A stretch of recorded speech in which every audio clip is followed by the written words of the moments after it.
I don't know. That's a random Yeah, idea. what were you guys talking about? We was about to go and talk about this idea about darkness and its association with things negative. So I remember Martin Luther King. You think everything's black is bad. That's it. Martin Luther King once read a dictionary. You said darkness, so darkness. Yeah. He read a dictionary and he was like, That's what James thinks. Well, that's what you think. Is everything black bad, James? That's how it comes out. No, it's like Content over everything. no, I don't believe But that. have you heard of that? Like generally in Western society, maybe now the world. Martin Luther Darkness is equated to negativity, while lightness is equated to pureness and stuff. Martin Luther King once famously read out the dictionary, and he read out all the definitions of things under darkness, or black male, and all these sorts of things, in which everything which had black before it or had anything to do with blackness or darkness was something negative. Yes. Whereas when you had anything to do with white, or anything that was white, it was generally to do with something positive. Yeah. And even down to things like food, when it had the devil's food cake and the angel's cake, whatever it is, right? The two different colours represented one good, one bad. And so basically the discussion was about where do you think these ideas come from? Are they, were they, I guess. I think that's what and I think like the Nation of Islam and Khalid was saying things like, you can blackmail someone and you can lie, but a good lie is a white lie. These kind of things. So, does it affect the way we treat yeah, does that affect the way we treat each other? So I have heard historically people say that one of the reasons why darkness might be perceived as bad might actually come from many years ago, when there was no light and so forth. When it used to get dark, that was when you're more likely to be killed. Yeah, it's right? like dangerous. So, if you can't tell what's going on in the darkness, there could be like some danger there. Or... This is what I've read, and as time goes by, then everything now has that is dark is equated to dangerous and so forth. Does that have effect on people who are dark? I think is where you're going with this, right? I think it has effect on people who are dark. Right. I also think it has effect on us early psychology. So I think if you look at it, the first, not the first, but a lot of the exploration of Africa and the dark continent and the taking of Africans as slaves, a lot of people at the time Christian people at the time were questioning, where can these Africans have come from? They're not like us. They can't possibly be sons of Adam. And much of it was down to do with how they looked and the colour of their skin. And I think much of that was down to the perceptions they had prior to actually meeting Africans, prior to reading about darkness as a negative thing. So because they had already read that darkness was bad and negative, and then they met black people, they had already prescribed this as these must be demons. They couldn't come from Adam. They must be somebody different. And thus allowed for a lot worse treatment and a lot of other things that comes after that. But I think definitely the psychology that comes to us, I think it comes to African people afterwards. I think most African people, within most African languages, and I'm not sure, maybe someone can correct me wrong, you're not necessarily going to find as many things associated with badness as similar to, associated to blackness as you would find in European languages. So I think the issue is more, once we start speaking European languages, we have this connotation with darkness, whereas we wouldn't have had that prior. And I think it's down to European culture. What about the white and the black, or the lightness and the darkness, as opposed as like masculinity and femininity? Because also, like Mother Earth or the darkness of the womb, there's a lot of cultural connections with the dark as being feminine. Yes. Well, triple darkness, isn't that like the womb? Yeah. You heard triple darkness? That's the Nation of Islam concept, right? Yeah. So that's what they talk about. Okay. So what we're talking about is. Back in a second. That's cool. What? Content wanted to ask, why is there negativity to this word darkness? And if there is a negativity, does this affect people who are dark-skinned? Yeah. So this is what, and the opposite, why is light-skinned, lightness or white seen as pure and so forth? So this is an interest of content, so we're going to cover it in our corner. Could I maybe just suggest something? Because I know a lot of the time when we get asked as Muslims about like verses in the Quran that mention people becoming white and people becoming black, and they say why is black stigmatized and why is whiteness big? But I kind of want to sort of talk about our skin colors. That we're classed as I might be classed as someone dark, someone black. But is that not maybe a construct of the community? The community's imposed upon me, on my skin, the description of darkness and blackness. Right. Is that maybe not the society superimposing a negative perception on my skin rather than blackness or darkness intrinsically within itself carrying some sort of evil meaning. Well, no, this is the point. So this is what we're saying is, who made that analogy? Who said that? You know, where's it from that darkness in general was bad? What we were saying is there is some scripture, some kind of science behind, like, because back in the olden days, people used to fear the night because once the night came out, there was no light, and you're more likely to be killed, and you couldn't see your enemy, your prey, or your predator, or whatever. And they equate that to being fear of that darkness, right? So some people have pushed that forward. And so has our skin become equated with that as well? Yeah, or because just generally. Well, I think. Sorry, finish off and then come back. Sorry. Yeah, no. So this is what we're trying to unravel. Like, if that fear is true, does that mean that when people are looking at dark-based things? So, for example, when you watch a film, not all the time, but generally, historically, the bad guys would wear black, and the good guys would wear white, right? You know, apart from Star Wars, where the bad guys wore white, but then some say they're the good Captain guys. Scarlet as well.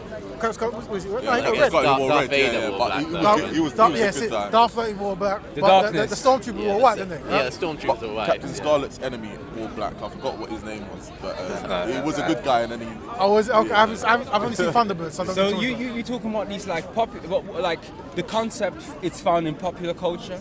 It's found in scripture. I think it's found everywhere. Okay. Well, not everywhere. There might not be. You might have different information. Okay. I think first of all, this topic, it's very. I think sometimes it's a very misunderstood topic. Maybe.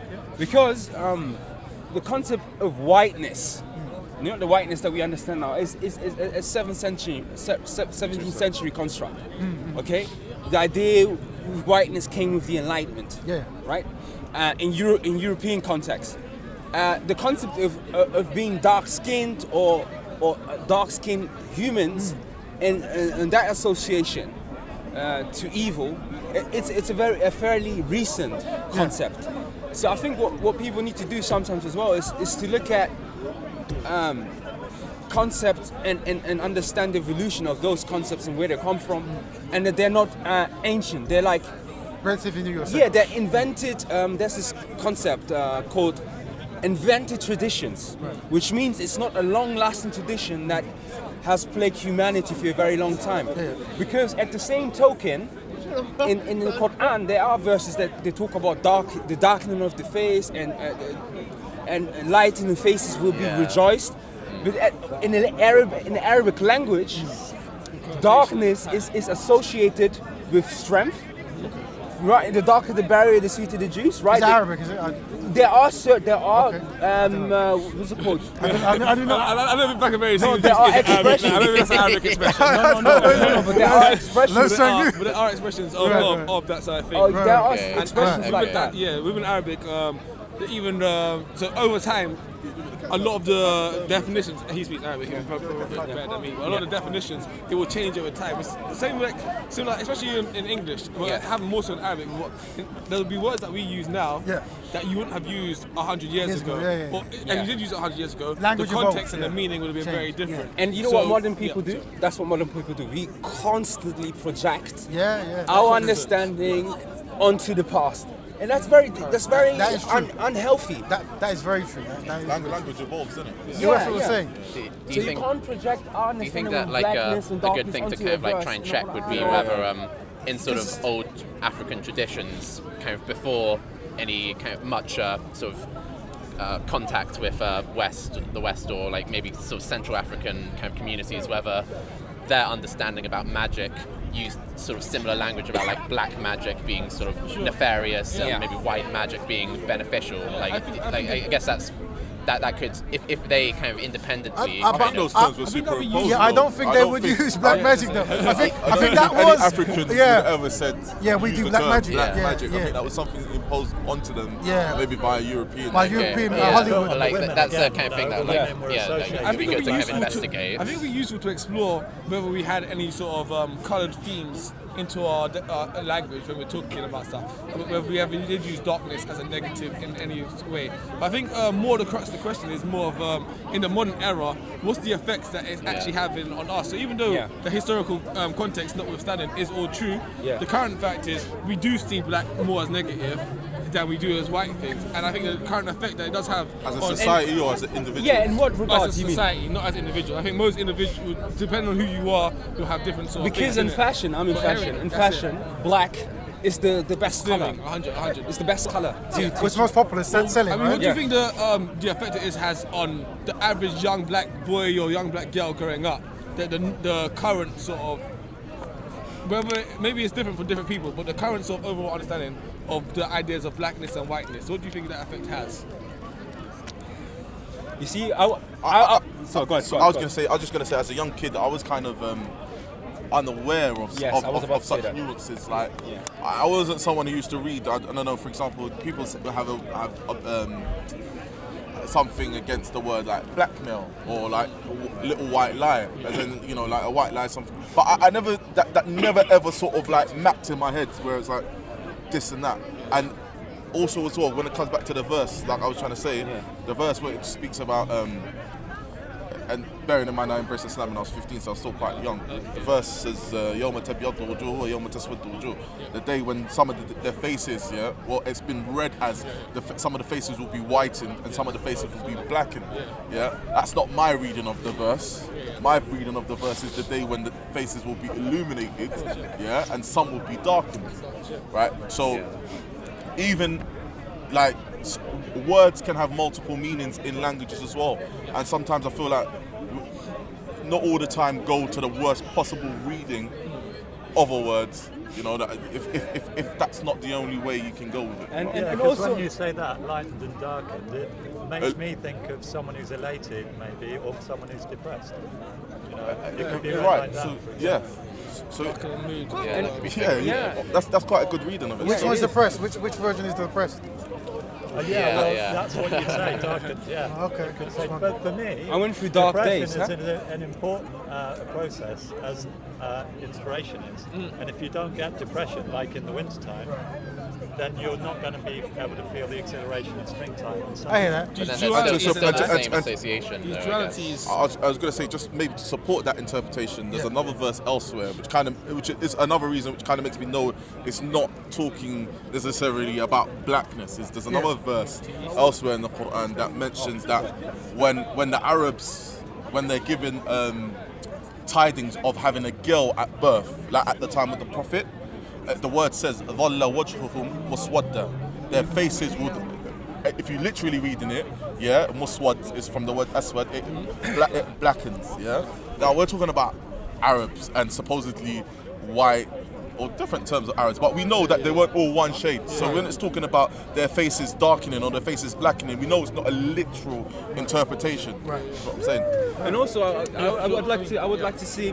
You see what another thing, like especially when we look at like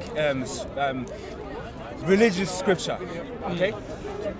What we shouldn't do with religious scripture sometimes is when, like the verses, for example, darkening face, lightening face. These are very spiritual stage. It's the spiritual state of a human being, right? But what we tend to do is we take it with our rational mind, with a rationalized, like as in racial mind, and then read the verse in that way. But when really it's a spiritual verse. It's about to prepare you of the hereafter. This has nothing to do about skin color. Anyone is dying. But just White, say you black, don't read everyone is dying. any religious book at all. You don't read Quran. You don't read no Quran, you don't read no Bible, and you're just reading, just say for example, a Marlowe book or a Shakespeare book. And Shakespeare keeps saying all this stuff about black people, and you're a 15-year-old kid in a school class. Not necessarily about stuff about black people, but everything to do with darkness is negative, and everything to do with whiteness is positive. What would that effect then be on you? No, I think someone's going to have to point it out to you. I don't think you might be very well. Like you might be very cognizant of the terminology. Maybe at school, possibly at school, you might be the guy who every time you talk, the teacher's always shouting at you, but he's not shouting at the white kid who always talks as well. So you're already aware that you're being treated differently. And then when you go to your books now and you're reading your books, not only are you getting treated like that differently. I don't think you can. I don't think you can dismiss the fact that some people might be very adversely affected by that. If everything they read into and if every image they see, is projection of white and black, whiteness and darkness, and all the time whiteness is alluded to as something good and blackness is bad. You can get to a point, if you're cognizant of what's actually being said, you start to hate yourself, and many people in the world actually do hate themselves because of similar That is rhetoric. very true. No, but let me tell you. Thank you for that point. It's a very good point. But what I wanted to say is this, yeah? The reason why I'm saying this projection is this, because when you're 14 years old, usually in the West, okay, when you're 14 years old, you're black, and you come from an African or Caribbean household, most of the times, you will come from a household that you didn't read Frantz Fanon when you were 14. You didn't read Malcolm X when you were 14, right? It would be good if you did. Yeah, there are exceptions, of course, but usually you don't. Yeah. What tends to be the trend in the West with us, and what we've seen in history, is that you evolve into later stages, and you start to understand all these things later on. That's what I'm trying to say. If you're 14 or 12, and you're reading a book about darkness and this and that, you must have had some inference or reference to deconstruct that. Again, Do you know what I mean? depends how literary you are. Yeah. That kind of comes from an assumption that you come from families that are well read, and well, the majority of come on, let's face it. We look at our communities. We look at because. One thing is we're thinking with our minds now how the situation is, but when I can ask all of us, when we were teenagers or younger, we weren't having these conversations. Yeah, but it's different because my parents were from a different background. But Yeah. Let's flip it like this, Dawood. Can I ask a question? Yeah, go ahead, mate. It's just what you were saying about the Enlightenment and Renaissance culture, and how it came from a solar-centered consciousness that wasn't there before. Yeah. So before it was Earth-centered, and everything was going around the Earth. Then suddenly there was this new concept that the sun's the centre, and so all this speak about enlightenment, the quality of light. Yeah. But the interesting thing is that now scientifically we're no longer in a solar-centered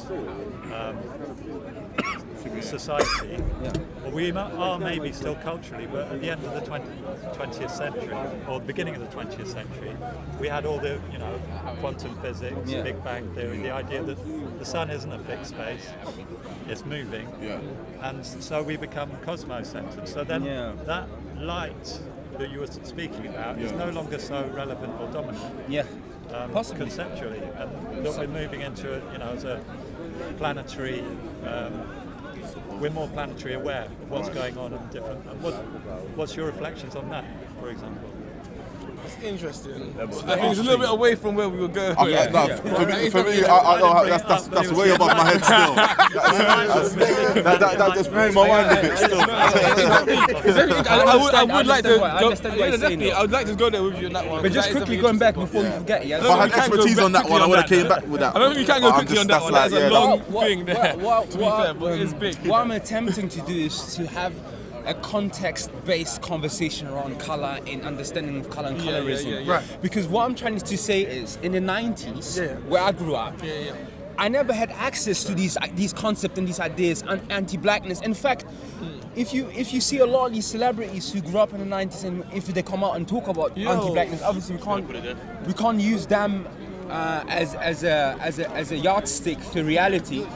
But you can look at trends, right? You can look at trends like being woke right now is the thing, right? What I'm saying is that it took us a while to get here, to think about these type of situations and to now start pinpointing these marketing strategies. It was the 60s when Martin Luther King stood up and read the dictionary. You know what I mean? So it's not that, and that sort of thing, that acknowledgement was going back on further on. I think in the Americas, just to keep it very simple, in the 90s, if you were Caribbean, and I'm not saying all the Caribbeans, but there was a stigma towards being African. 110%. That's the point I'm trying to make here, that all these concepts, 90s, 80s, 70s, 60s, 50s. But also, Dawood, as well, it's kind of new to us. in the 90s, you did also have,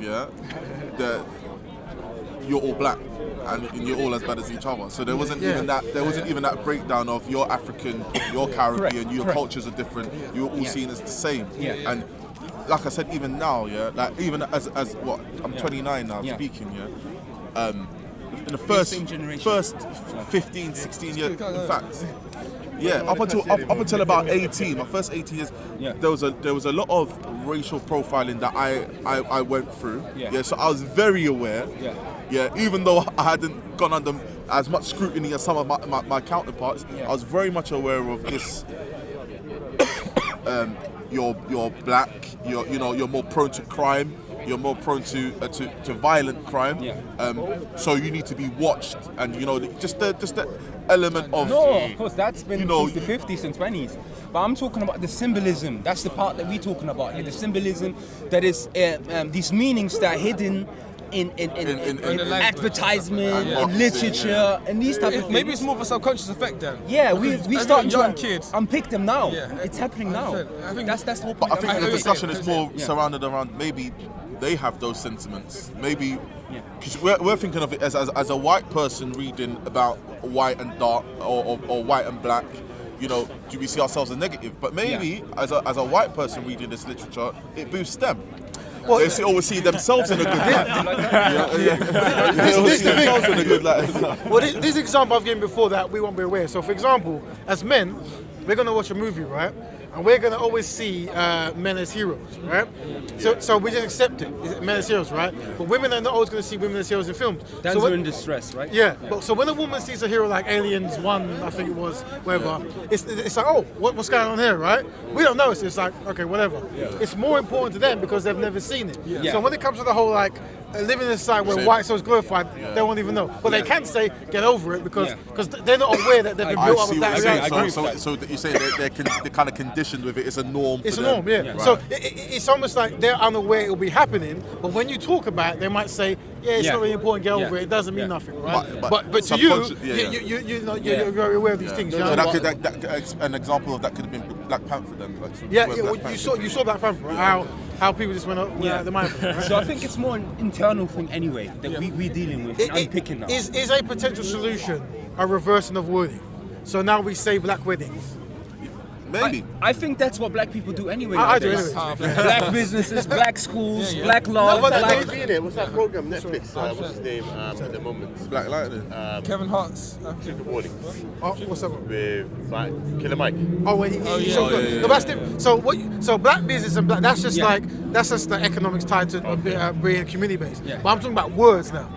So right now, do you think wording is important? Because I think the sentiment is important. Yes. It's really the feeling that is evoked in people that actually galvanizes them, rather than, because like I said, you can read something and many people read things. Do you know? In fact, many people can't read between the lines these days. Correct. So I'm not too sure whether language for most people would be a tool that would empower them. For the most part. You're saying language won't empower them? I don't believe, for example, changing around the terminologies, make a big difference.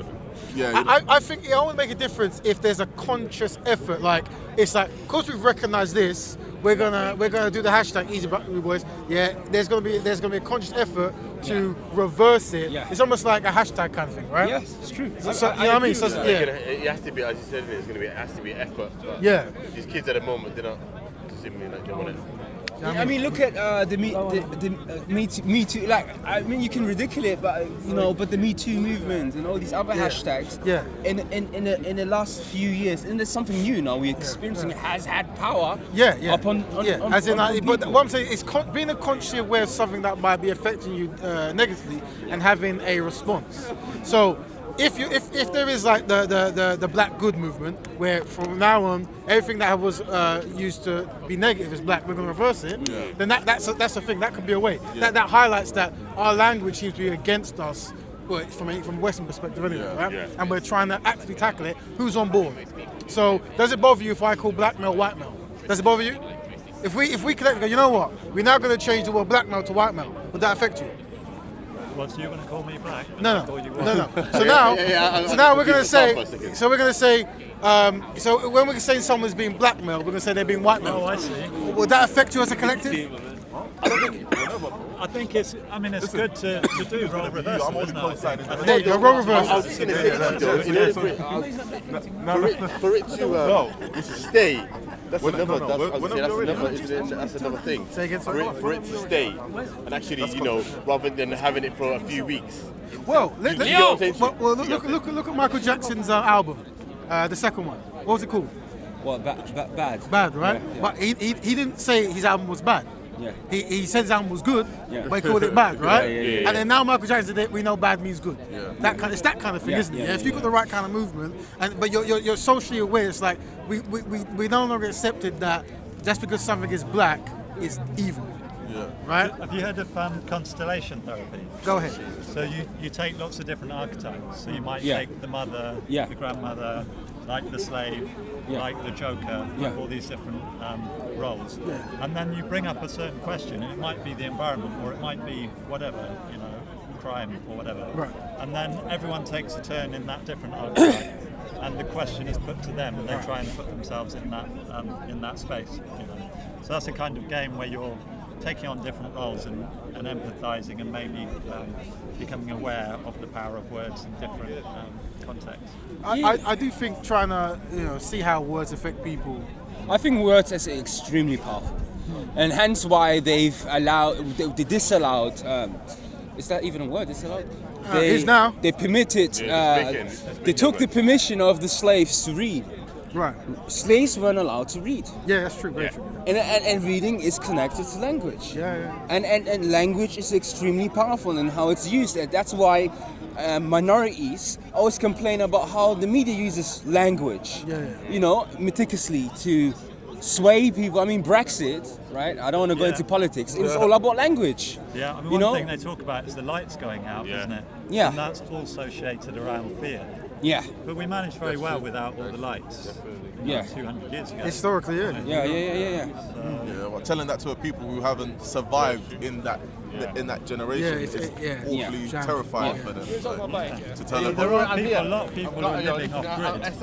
Who I've lived in off grid communities where you actually recognise the rest that it gives you when you spend a winter without the light switch. the wickedest thing is a lot of the Western communities, you can't actually do that. I've read so many cases in America where people have generated their own water or their own electricity and stuff, and they've been sued by the state or by the federal government because you have to pay for your electricity via an electricity company, and you're not allowed to generate your own stuff free.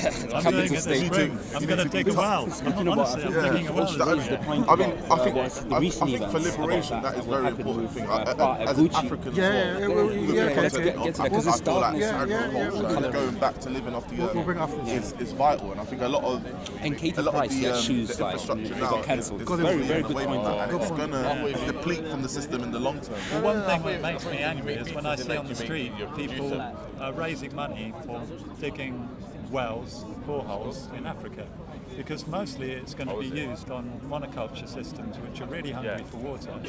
And actually, the more boreholes you dig, the lower the water table is going to go. Yeah. So the worse the drought conditions potentially going to be.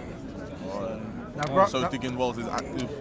Depends what it's for. Depends what it's for, of course. If you're putting it into monoculture, then monoculture systems which are thirsty for Now, water. before we kick, we always try to be up to date with the trend and stuff, what's happening. Yeah. And if you weren't aware, recently the brand Gucci, they released blackface on their clothing as well as some other brand. Yeah. Now, we should talk about it, and we should talk about some of the reactions that some of the black people have reacted to it. Are you aware of this? Yeah. No, but it immediately made. Well, I immediately thought of Canada Goose.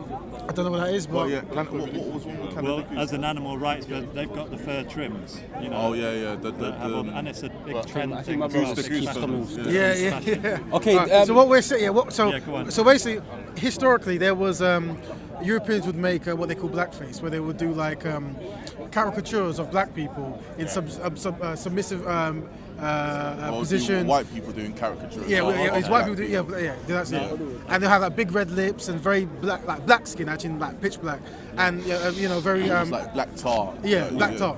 And they would use this as a way to poke fun, to sell a product, but it was always kind of undermining black people. So, for example, one of the characters was a Sambo. It was a black big black man that had very little intellect. Yeah. So would pretty much make a fool of himself. What's the everywhere. British And that doll? was the projection of the Gollywog. character of the slave or the freed slave in America at that time. It was just sort of a thing to say I remember black seeing people that are in, stupid. And you had the gollywog as well. Also in Asterix, you know the cartoon? Yeah. There's also the character within- Asterix and also Tintin. Right, Tintin was very famous for this. Yeah. So Tintin, yeah. And it was used during the Jim Crow yeah. period Yeah. extensively. Well, there you go. Yeah, So- and also Disney have locked away a vault. So if you type in the Disney vault, you're gonna find cartoons that were pulled off. Yeah. That was racism, and many of them were about blackface. Or even, Tom and Jerry even. You know The that? woman, the auntie, the auntie. woman. You never see her face. Yeah, but she's- you always see her walking Yeah, around. yeah. You know, Jerry. Yeah, and the angry kind of thing. Yeah. So you have the Pickaninny, the Gollywog, the Coon, the Sambo. the Sambo, the Gollywog, and now obviously, I used to work in fashion, and how it would work is. Like a trend will go through all the companies. They'll pick like a colorway. Like this season, this color is going to be the main color, and also this kind of theme. So this season, it's looking like that. This season, the main theme would have been things like Sambo, Gollywog, Coons. Now, but now it's come out, and some people there's been a backlash. Like we don't want to see this kind of stuff on clothing. Some people have been supportive of it. Like Brother Mayweather doesn't tend to mind. Well, I'm not going to say name. So we're going to talk about it now for the last factor. So what do you want to say something? Yeah, so I would say, you see, when we look at what's happened recently with, just to name those brands, Prada came with keychains that look like Golliwogs. Then Gucci did the polo neck face, and then Katy Perry, she came up with shoes that had like a black face. And there's another one. There's another one that done it. Montclair got Gollywog on there. So this is a plan, isn't it? So you're seeing it. Yeah. Different companies, they all follow the same kind of tech sheet guide, right? But you know what I find interesting? What do you find? Just before you, what I find extremely interesting is that the idea and the people have evolved in terms of what I mean. In the 50s, if you had like a newspaper and you had like a caricature of a black person during the Jim Crow laws, people would laugh at it. They would.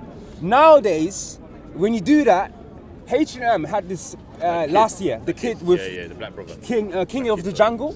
Happiest Monkey in the Jungle.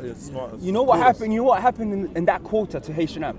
It was the worst quarter ever since 10 years. Okay. Because people start boycotting them. Well, So it weren't bad enough because it's still in business.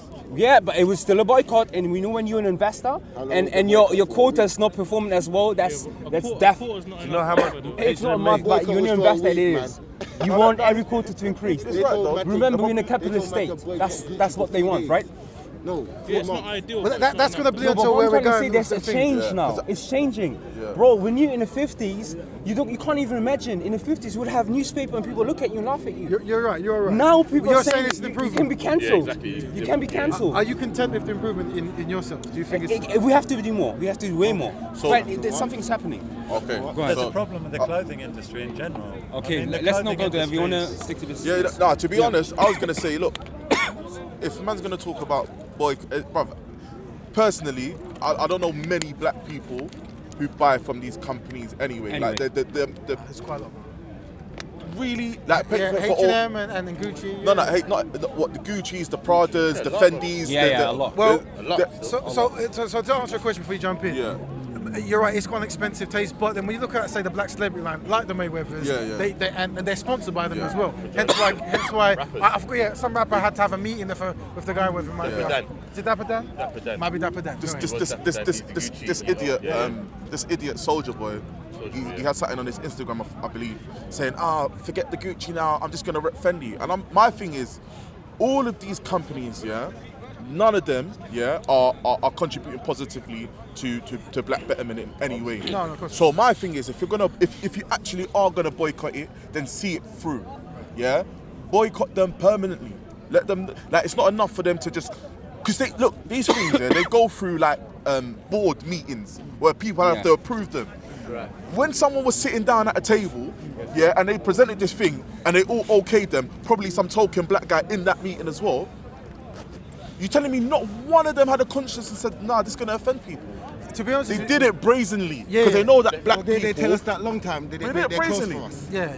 So this is what they have to do for black people to open up their eyes. I agree with brother. They told us from long time. They never made their clothes for us. Very true. But you know, I mean, bringing in Dapper Dan. And then we cry when they put it in our face. But bring it back Dapper Dan. They tell us, oh, we're going to do a discount.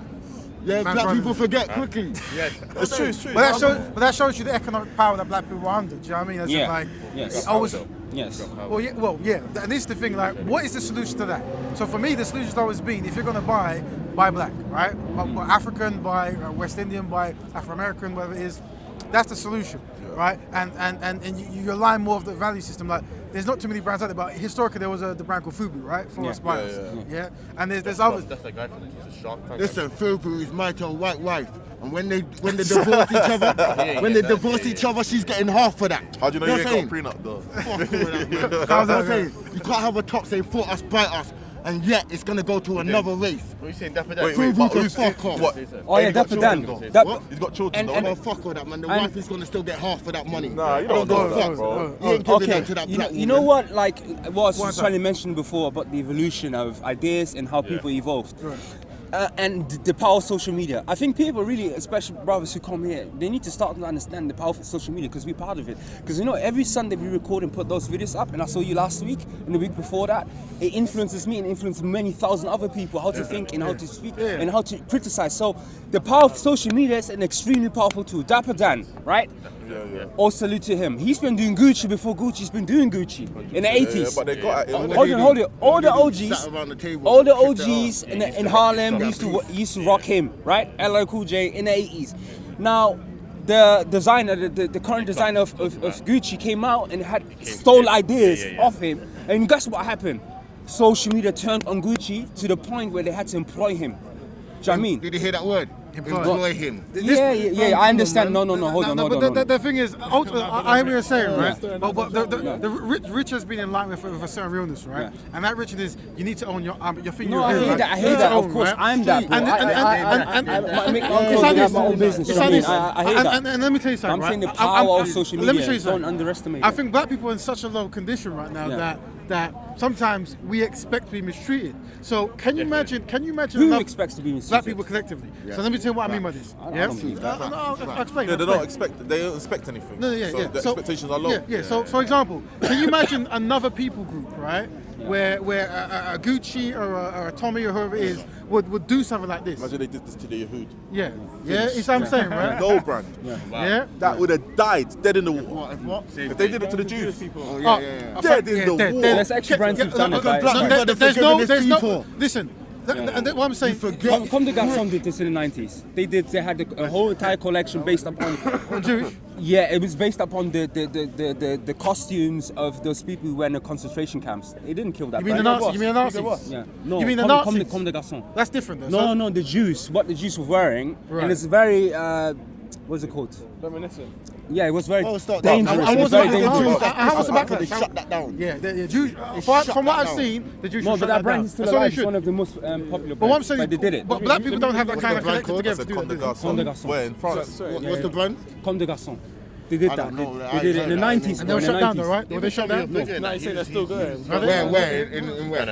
It was a fashion. It was a collection. It was a whole. I mean, these things can happen. It's not like if you say something about Jewish people, you're going to lose everything. For example, like Hugo Boss, for example, are well known to have made the uniforms for the Nazis, and they're still going world right now. So it's not like if you go against Jewish people, you're just going to lose everything. But I'm saying it's a lot more likely. A lot more. We can all agree that's 100% more likely. Even if they don't deal with you straight, like they're going to cripple you. Like 100%. your outreach is going to be very limited. And all black people take note in it. Oh, steady. Yeah, 100%. I thought you said we're trying to save your experience. We're trying to save it. Reflex. Anyway, what I'm saying. Yeah, so I think the point is, like us going back, that there should be something learned from that, right? And so Jewish people should not want people to mock them in their form of fashion and entertainment. And black people, there needs to be a quick reaction. Now, I don't want to do name calling, but you saw people like Mayweather. Now, I suspect he didn't actually know what's going on. I suspect he didn't. People doubt that he wrote that message anyway. He can't read. I can expect you to a man that can't read. I'm not going to mock the brother, but what I'm going to say is, man, you have to. No. You have to. What are we talking about? The message he wrote. Because there's a supposed message which was doubted whether he wrote it or not. No, he never wrote that. Yeah. What happened? But basically, no, it's along the lines of what I'm saying. He's saying, yeah, you asking us to boycott Gucci, yeah, and there are other companies, yeah, that black people are going to leave Gucci and go away to, and they do not support our betterment. That's what I was saying. So it has to be in our face. It has to be in our face for us to say, because they already said they don't like us. But the fact is, it's not what Mayweather said. It's not what Mayweather said. It's the fact of when we said Black Lives Matter, he came out and said all lives matter. Of course. Dead all that. Everything we say, he says something negative. He goes against it every single time. Bro, Mayweather. He has a track record with that, bro. Everything. Man, don't say agree with. I don't care that he's not boycotting. Do what you want with your money. I think as a black community, when we talk about boycotts, we have to start talking about boycotting people in our community who are a detriment to us. And I think Mayweather, personally, for me, is one of those people from the community who is actually a detriment. But is he? Let's put it in perspective. But is he a detriment? Yeah, let's put it in perspective because are we saying that his speech, yeah? If I'm not even saying he's doing stuff or he's not doing stuff, but I'm saying if he is doing stuff in Africa, which I've heard he does do some stuff in terms of monetary aid, yeah. If he is actually physically on the floor with his boots to the ground doing that, yeah, then does his statement an incorrect statement, one that's out of context? Does that take away from the rest of his work? When I talk about Mayweather, let me make clear. Let me clear when I talk about Mayweather. I wasn't talking about that particular statement. I'm talking about his interviews where people. Rich. One second. When I talk about Mayweather, I'm talking about not just that statement. I'm talking about particular statements. People talk to him. What are you doing for people of Africa? And he turns around. What have people of Africa done for me? What are the people of Africa? And he starts questioning and starts saying he's not African. He's not like this. And I think things like that, especially when you have other African Caribbean people who are coming up with that same sort of narrative, and when we're trying to form unity, and you have an African person in a prominent position who's actually creating disunity by trying to be like, yo, don't do nothing for them Africans. They're not for us. They're not like us. Blah blah blah. Only do stuff for African Americans, and he doesn't even. I want to add to that after this promise. Go ahead. I'm going to add to that. No, if everyone's obviously not everyone's going to be on board at the same time. So how does that situation like? That's what I'm saying. Everyone needs to be on board. No. This is the answer I was going to give. Yeah. There needs to be a how we treat people is important, right? Yeah. So Mayweather is someone clearly who hasn't been educated in certain areas, right? He probably doesn't even know what Pan-Africanism. Can't read. Yeah, and he has it's difficult. We don't mock that. No, we don't. No, we have to mock. No, bro. Is it true that he can't read? Because I know it's 50 always. 50's always trolling. That's fine. He's literate. It's fine. See, the difference is, fam. This is why man has to mock man. He's a grown man, and every time he shows us money, and not realizing education is a better thing than. 100%. You know what I'm saying? So at the end of the day, he's teaching man wrong. Fam, he can't read. You're so rich and you can do everything, but can't get a tutor. Yeah, brother, you're right. The thing is, what I'm saying, we have to start shaming him out of the hood, fam. We know where to start. Hardcore. One person at a time. But here's what I would say though. What I'm saying is, we don't necessarily want to push all people away, right? Mayweather could have a lot of influence, right? But he's not synchronized. He does. He's not synchronized. Has he ever sat down in any kind of school of thought? Yeah? When they approached him, he didn't know what they were talking about. He just, I'm going to buy Gucci, right? I think when we see this, right, we should try to highlight the strengths what a man does. And the strengths he has is... What do you mean when he said that you didn't know what I was talking about? He wasn't aware of the story? Nah, when I saw it, it was wishy-washy when I saw it, right? It was wishy-washy. He's not stupid, he's calculated. He ends up outside the Gucci shop. Let me complete. Let me complete, right? No, I understand. One second. Informed him what to do. Let me finish. Let me land. One second. Wait. Here's what we do, right? As an individual, 15 seconds, family, yeah? Here's what we do, right? We highlight that here's a man who did boxing and he won within boxing. He never was used. He owned all his own masters. Yeah, he's undisputed and he done really well. And he's the epitome. If you want to box, you should do that. Yeah? He hasn't got any illness from being hit in the head. He very rarely gets hit. Yeah. So we have to push that, right? And I say collectively as people, I don't think it's necessary for us to undermine him. Yeah, we just try to get in a situation where we can school him, rather than push him. That's what I'm saying. Yeah. I agree with you. If he was the only boxer we ever had, we had other boxers who were actually greater than him, like Muhammad Ali, who did the opposite, and that's what we have to. No, but I think what he pointed out was Mayweather. Is Mayweather owns what Mayweather done is Mayweather owned his masters. Do you know what I mean? So one second. But I think you have to also pay attention to what he was pointing out to what we looked to Mayweather for. We would look to Muhammad Ali for social issues and for being a sportsman who stood up for his rights and for social issues. What he specifically said about Mayweather was being a good boxer, not getting hit in the head and taking blows that are going to damage you later in life, and owning all your things. Muhammad Ali relied on promoters and people who took money. But we know. Once again, but they took big sites out of that money. Mayweather owns his own the entire company. So once again, so if you're going to actually say to a young black person growing up in boxing, as a business model, what you're going to do? You're going to say, have Muhammad Ali's social skills, but try not to get hit like Mayweather did, and try and have Mayweather's business skills. That's actually goes against him. But they check Muhammad Ali got hit on his head more times in head whatever he had, but he still had a straight mind to think of right and wrong. Yeah, but why do you have to rank someone to another? Do you know what I mean? It's not one or If you can avoid getting hit in your head and be socially conscious, why wouldn't you go with that? So can I ask you this? Why do we look for entertainers as our leaders? We should, but who's put him in a position of leader? No one. That's what we do. He's got Gucci. And who gives a fuck about them? When it all goes off, it's us in the trenches, bro. Yeah, I agree. It's us in the trenches. But I'm saying, how do we react to this? He's a successful athlete. Yeah. In any way, he's a successful athlete. So what's that got to do with anything, bro? Because he's not responsible for what happens in society. He's an athlete. He's not a political figure. He's not Malcolm X. You're right. No, like if you're being affected by social issues, or your people are being affected by social issues, it's not. It's not. Bro, you need people on a pedestal, people having a position. Stand by and let Bro, things just slide. come on. Sorry, we've got 17. That's One what I'm saying. one conversation at a time. Rather than saying everyone's doing shitty stuff, so I'm gonna do shitty stuff with them. How about you don't do shitty stuff and pull up the people doing shitty stuff? Yeah. I'm not down for this narrative of everyone else is doing it, so I've got to do it too. I agree. That's question. You know, like obviously, like there's always going to be a Mayweather in it. There's always going to be someone who's done it. So to be honest, those people shouldn't hinder us. That's what I'm trying to get to. Furthermore, they shouldn't even get our attention. Like, that's what I'm trying to say to you. That's it. Let him do his thing. But the one thing is, He does so. He's one minute. right now. I was going to say to you in regards to like boycott. How long does the boycott Don't last? forget a boycott, bro. 1 minute. That boycott's some bullshit. Let me finish. The moment we said man ain't got no friends, that's it. Can I finish, brother? Yeah. You know when we do this boycott, how long does the boycott last? Boycotts are only effective when you're on one page. Yeah, so as a community, we all need to be on one page. Now the thing is that we differ upon how to reach that one page, and that is the overarching theme, which we struggled with for centuries. How do we bring ourselves to unite upon one page? They had to do gollywogs for black people to understand that they don't like us, where they told us from the 90s and 80s. Let me finish, fam. I'm saying even the gollywogs I let man know. Of course. And they showed us this. But like I said before, when man starts realizing none of these fuckers like us, we won't have to say, let's boycott, because that would be just a natural thing for us. You know what I'm saying? We keep talking, bro. Man needs to stop talking, bro. And if man starts actually opening up man's eyes and realizing no one out here gives a fuck about black people, bro, but black people, and even certain black people don't give a fuck about us, it'd be simple. Man won't have to keep saying, let's not go Tommy Hilfiger today. Let's not go Gucci tomorrow.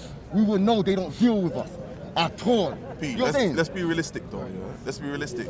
Are we gonna boycott everyone? I just told you not to boycott. No. I'm saying you're saying if we what don't did he say before? He said if we know they don't like us, He said shot black. Right. So I'm saying have black people got everything under lock? Have you got hospitals? We didn't say that. Have you got So I'm saying to a certain extent, you're gonna need to. We're gonna have to. We're talking shit. One second. I'm talking general because that theme you're saying everything in life. Right. So I'm saying generally, we don't have the and maybe I'm wrong, someone can correct me, but generally as we stand right now, black people do not have the infrastructure to be completely independent. Of course, no one said nothing like that. No, but when you say if they don't like us, we ain't got no friends, that's a general blanket statement.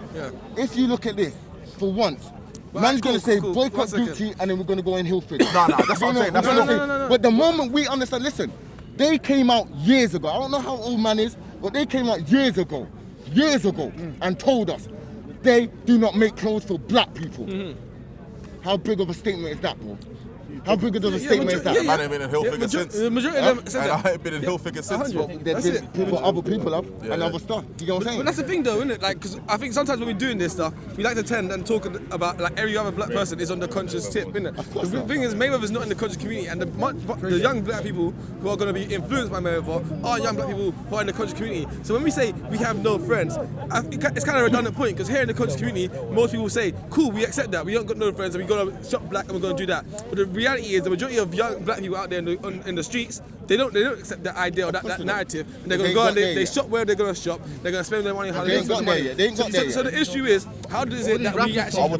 I would argue that if there was an alternative, there we go. If there was a black alternative, that's where the people would be. Well, you have to break it by, brother. You can come afterwards. But there's a brother. People wear rags, we're still going straight to hell, bro. This is the wrong thing to focus on, bro. There's a Ghanaian brother. That's the equivalent. That's right. That's the iPhone. If anyone's got iPhone or smartphone in their hand right now, that's the equivalent of Gucci, bro.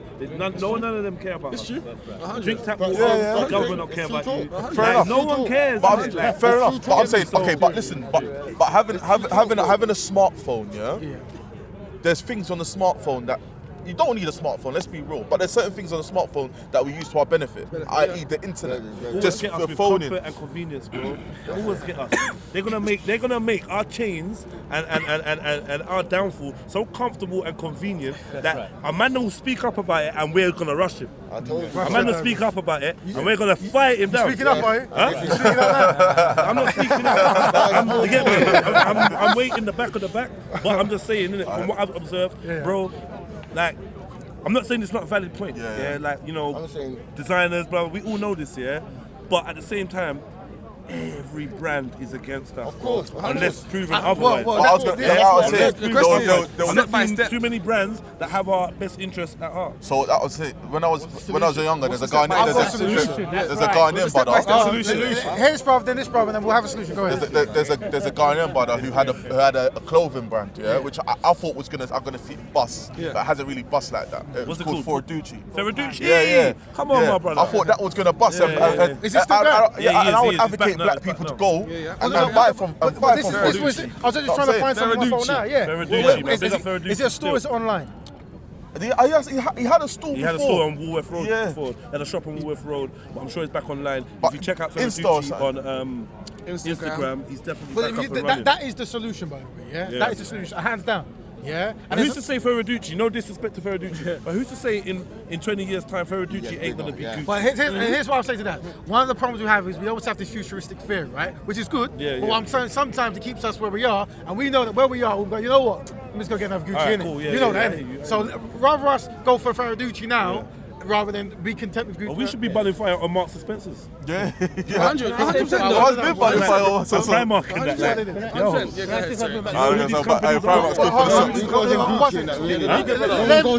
that. Let this brother speak and then Uncle will jump in. Hey, listen, I've got a pair of Gucci's I've had since 08.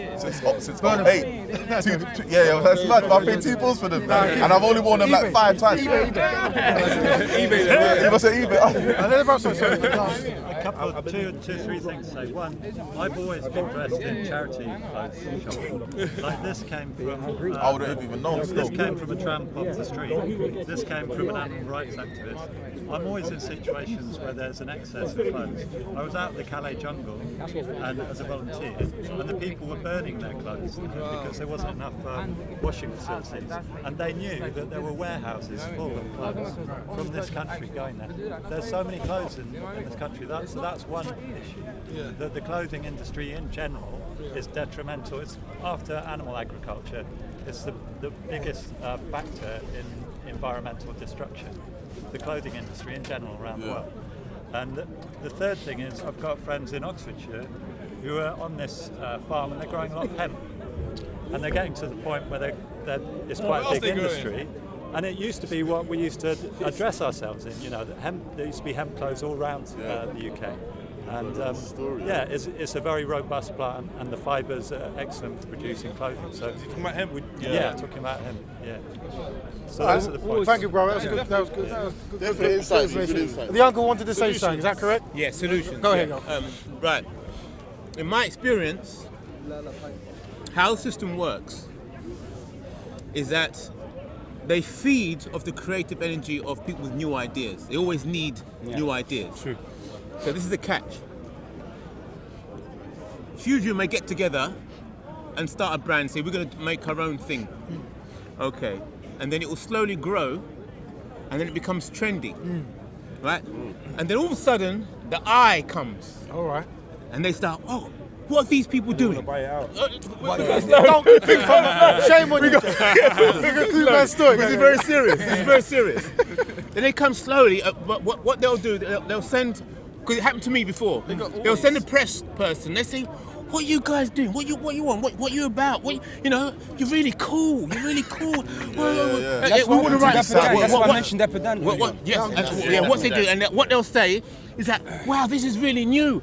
If you have a little interview, and we're going to put a little article in one of our magazines, and then if you're not sharp enough, you think, wow, I've got my magazine in L or something like that. I've got a mention. Yeah. I've got a mention in the Times, and you think, whoa, you got to be on a different tip. When you start something, you're going to say, when all the press come, you say, look, I don't want your press. We're not telling you nothing.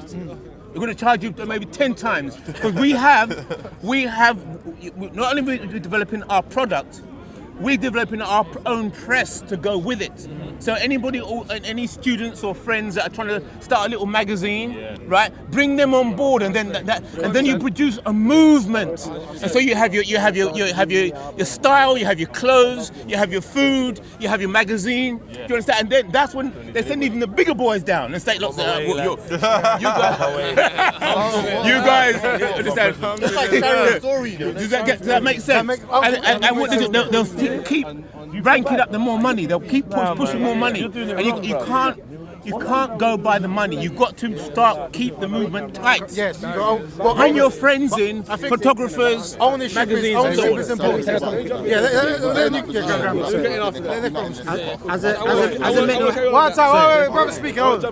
As a mental health nurse, here we go. And I'm a Muslim. I'm proud to be an African. So when it comes to my people, I know the struggle that they've been through, but I don't know how many people realise, in terms of mentally, the damage that's happened with us as black people from the slavery times till now. One of the major problems, rather than talking about opening shops, and I'm not saying that we shouldn't do that, but one of the major problems that we're having is reconnecting our hearts as black people. Because you will go and open up a shop. I've done it many times, and I'll keep on trying. Where I've opened up business, I try to bring in my people and so forth. But then you start getting the evil eye from your own people. Of course, from your own people, you start getting the evil eye, or you start employing people where they're not turning up to work, and you're giving them chance after chance, they're not reliable, and then you have to end up sacking them. You bring in another person who you're trying to. It's just grief after grief. It's grief after grief after grief that I've had, and I'm still trying. But what I've learned is we need to go back to the drawing board and reconnect the hearts. Once we've reconnected our hearts as black people, where we stop all of this, it's happening now slowly, where we're not having much of the, you're from Africa and Caribbean, you're a boo-boo, and you're this and you're that's starting to break out now, where we're starting to see. You're starting to jump on Rich quickly. Sorry, where you're starting to see us getting back together. Yeah, we're getting back together, but we need to reconnect our hearts. Once our hearts are reconnected to a certain level globally or nationally, that's when we can start talking about opening shops, supporting each other, all of this. Because right now, even when you try to do it, it's like your own people are not supporting you. They want to see a white face in there. I don't know what it is. I know that it's mentally. I know that somehow it's mentally. But all these extra things you're talking about, we've been divided as a people, right? And we're in so many different pots, so we don't see ourselves as one collective for betterment. So this thing here today is for that. So you've come down to something that's been set up for that purpose. So whether you're Muslim, vegan, athletic, basketball player, we want to build with you for betterment for that because we need it. We need it for us. We need it. 100%. But these guys don't want to speak. Just on his point, you know the black people that you might have hired, were they on the same level of consciousness in terms of like? Good point. Being African and being unapologetically African and being Pan-African in their ideas, like because generally speaking, I would think that some like brothers like us here who understand the major importance of having this cohesion as a community, would have turned up on time, would have been reliable employees, and would have helped you to catapult your dream or your whatever the business was to a good state. Now, the people that you might have been employed with might have been damaged. You know, people that have just, I don't know, like vices, like drugs, you know, crime, all of that stuff. People that affected that. Yeah, no, they weren't. He told them. I don't think Africans are lazy still. I don't, generally. There are people that's lazy too, bro, man. Come on, man. Say that again? There's people that's lazy too. We can't put everything down there. No, 100%. No, everyone. No, he wants to know the reason behind why is it that they're behaving in that way. Is it laziness? Is it this? I don't know, but all I know is I explain it to them. This is what I'm trying to do. This is my idea. I'm not a racist, but I know what's needed for my people. So when I'm setting up a business, I'm trying to bring people in. I'm explaining it to them. When I'm bringing in the youth, I'm explaining to the youth. You see what's going on out there. You lot are complaining, there's no opportunities for us. So I'm creating an opportunity for you. So take it with both hands and let's build on it. Because my idea is to get you qualified, where you become a qualified coach, whatever, then you can go and open up another establishment. My thing isn't to hold on to you so I can make money or people graduate. Do you know what I'm saying? No, my thing is to make them become qualified, make them better, let them go out and then create something else and spread it, and then hopefully you start seeing it more and more and more and more. No, but unfortunately, due to the damage, it's just I don't know. I'll jump in, but before I jump in, let the brother speak, because I just wanted to say, like, exactly on this exact same topic here, is in terms of when you're dealing with people, you have to understand it's multifaceted. It's a very difficult thing, and people are gonna come with different things. So even when he says if you had a Pan-African person who was conscious and focus-minded, even they could have possibly let you down, because if they're not right in their own situation, it's going to be very difficult for them to be right for your situation. There is definitely an issue within our community in terms of, if I know you well, to some extent, I could play up with you in terms of I might not show up for work on time with you so much. Whereas when I go to work for somebody else outside the community and they can fire myself, or they will fire my ass a lot quicker, I might not take that liberty. So I think that's an issue we have to work with our community. Not to take any liberties. Not take any liberties with friends when it comes to. But you see, most of my friends are black. Yeah, exactly. But most of my friends are black. So what I'm trying to say to you is whenever you're working with friends, it's difficult. It's difficult because friends will tend to take more of a liberty in those sorts of ways. Do you know what I mean? And also, when it comes, like I say, when you're dealing with work, anybody who you're working with, they have external issues, and there's things like pride. So they're not necessarily going to come to you and tell you, "Right, I'm dealing with this at home," or "I'm dealing with all of these sorts of things," and all of these sorts of things. So whilst they might be saying to you, "Yeah, I back you on all them pro-black ideas," and in their heart they might want to commit, like their actual ability to actually fulfill what their mind wants to do, they can't. They can't. They don't have the capability. In their mind, they want to do it. And in their mind, they have all the well-wish in their heart. Do you know what I mean? But in the actual reality, when it comes to actually committing, they can't do it. And there's a lot. But hold on. Just one question. Is that the same? I just want to ask one question. Is that the same in other communities? Yeah, the hippies. 100%. Flaky hippies. 100%. Is it the same? So in the white community, they don't work with friends. They don't do business with friends. No. The Jewish community do. I'm just asking. Maybe the answer is. Maybe the answer is. That's mad. What? No, he's saying they do. How does man know? You're not in that community. Okay. From what I observe, Facebook brother, white people, not brother, listen. From what I observe, other cultures especially do business with their friends and family. Of course, man. First and foremost, from what I observe, not everyone. It's not a blanket statement, but I've witnessed it. Yeah, family business, this and that, rare. In fact, that's been the story of my whole fucking experience. Family, oh yeah, my granddad done that, and rare. My friend, yeah, we grew up, and then and he's But what I'm saying is, maybe the answer would be, instead of refraining from doing business with friends, we gotta think about the education, the business education, so that every man is got that business mindedness from the whole. 100%. I think. Hold on, just please. I will. Basically, you know the point that you made earlier on, when you said, I had to do this, bro, because basically you made a point earlier and you said, what tends to happen is because there's no alternative, right? Yeah. And that's why black people or whoever don't go behind and support. If you're in fashion or whatever business that you're in, there's this brand called Off-White, innit? And the main director, Virgil Abloh, from America, Ghana, He has a brand Off-White, and bro, black people rock it everywhere in America, everywhere. Now he's been made creative director of Louis Vuitton. So you see the thing. That's another joke as well then. He left his own thing for Louis Vuitton. I want to come. Ask him if he still believes that slavery so it's not like in Africa was a good thing for bringing Islam. He has his own brand. We're going to deal with that. We're going to deal with that. Another time. He has a brand called Off-White. You know Off-White? We're going to deal with that. Let the brother finish. When you're getting sound bites from Dawood, remember? You have to listen. We're going to discuss that. At some point, but not at our corner right now. I just want to say, in terms of that family business thing, why other families? Sorry, I know. Let you finish, bro. I didn't. You will be after him. Let you finish now. He has to be after him. Yeah, no. All I'm saying is, there's a black guy. He's from Ghana. He grew up in America. His name is Virgil Abloh, and he has a brand called Off-White in it, and everyone supports it in it. But what it is with him is he got it to a state in it. Strategically, he got it to a point where everyone wanted to support it. Do you know what I mean? That's what I'm trying to say. So there are possibilities. No, but what did you say about Louis Vuitton, fam? No, he come to the Louis Vuitton hired him. Hired him also. Apart from on the topic that Jedi brought up in terms of families and the reason why we can't work in family business, I think other communities tend to have a lot more of a structure and a community structure and a code in terms of that. And I think a lot of the time, like even with our own community, like you'll have a younger brother who's looking at the older brother and like, yo, blah, blah. But sometimes you have the older brother who's talking down to the younger brother. It's like, yo, he probably is more educated than you. So I think within our community, we need to put aside some of those old traditions that we have of elders go first and blah, blah, blah. And we have to actually start thinking, how do we have the most educated people and how do we create a structure around this where we actually are putting people in positions where they could actually advance. Because one thing I realized within the conscious community, or the Rastafarian conscious community, is they got to a stage where the elders were just staying the elders and they were always in a position of leadership. And a lot of youngsters that were coming up underneath them,